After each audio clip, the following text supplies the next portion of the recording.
Princess Kaylee is currently eating, breathing, and speaking, but as far as the universe is concerned, she died a week ago.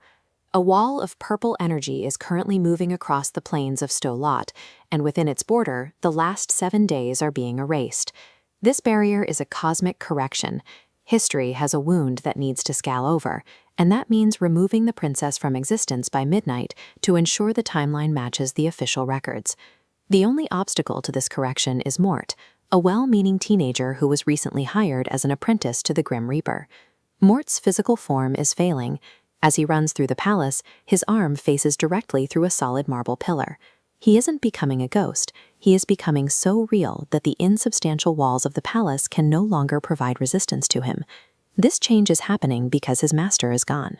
Without the actual death to anchor the process, the vacuum of the job is pulling Mort in, overwriting his humanity with the properties of a cosmic force.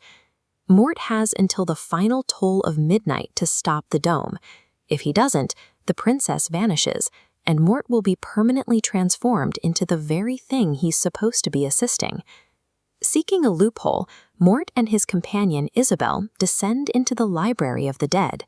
Every shelf here contains the living biographies of every person in existence, with the ink still wet on the page as their stories unfold in real time. They find the life of Alberto Malik, the servant currently working in Death's kitchen. It reveals he was once the most powerful wizard in history, who fled into this realm 2,000 years ago to escape his own ending. Even with 2 millennia of magical experience, Alberto refuses to help. He knows that once history decides a person is gone, no spell is strong enough to convince the universe otherwise. The world's stability depends on timeline knots. Each node is a life that must end precisely to prevent surrounding events from collapsing. Because the princess survived, her knot unraveled, triggering a ripple effect that pulls the local timeline apart to fix the contradiction. Mort eventually enters the room of the biometers. He is met by the physical roar of millions of hourglasses, each one filled with the unique sound of sand falling for a different life. Standing among the glass, Mort realizes he cannot win this through magic. To stop the dome, he must step fully into his master's role and use the absolute authority of the harvest. While Mort prepares for battle, Death wanders the streets of Ankh-Morpork, attempting to participate in a world she usually only visits at the end. She starts with a celebration, joining a nobleman's conga line. She follows the instructions perfectly, kicking her skeletal legs in time with the music, while trying to locate the specific source of human joy. In a back-alley dice game, she manipulates the laws of chance to roll impossible numbers. She isn't cheating for money. She is testing if the thrill of the win applies to someone who already knows how every game ends. She attempts to experience intoxication, consuming 47 different cocktails, including Old Bridal and Spring Cordial. Her physiology remains unchanged.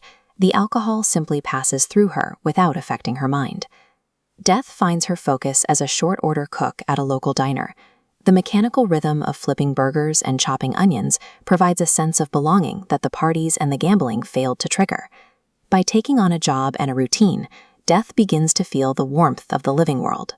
At the same time, Mort's humanity is being replaced by the cold duty of the Reaper, proving that the role you perform eventually dictates who you are. As the clock hits midnight, the reality dome reaches the palace walls. The townspeople have already begun to forget the princess is there, their minds automatically adjusting to the correct history where she is dead. Above the city, Mort has fully accepted his transition. He rides a white horse through the stars, swinging a sword of blue fire that shears through the hearts of suns, acting with the terrifying certainty of a god. Down on the docks, the original Death sits in the morning sun. She pets a stray cat and watches the tide come in, experiencing a peaceful connection to the world that her scythe could never provide. This world is governed by the weight of belief. The princess is fading because the public's mind has accepted her death, making her survival a lie that reality is now deleting. Mort is only becoming Death because he has stopped doubting his own transformation. Terry Pratchett used this story to show that identity isn't a fixed internal trait. It's a response to the expectations of the world around us. Whether the princess lives or dies doesn't depend on magic or fate.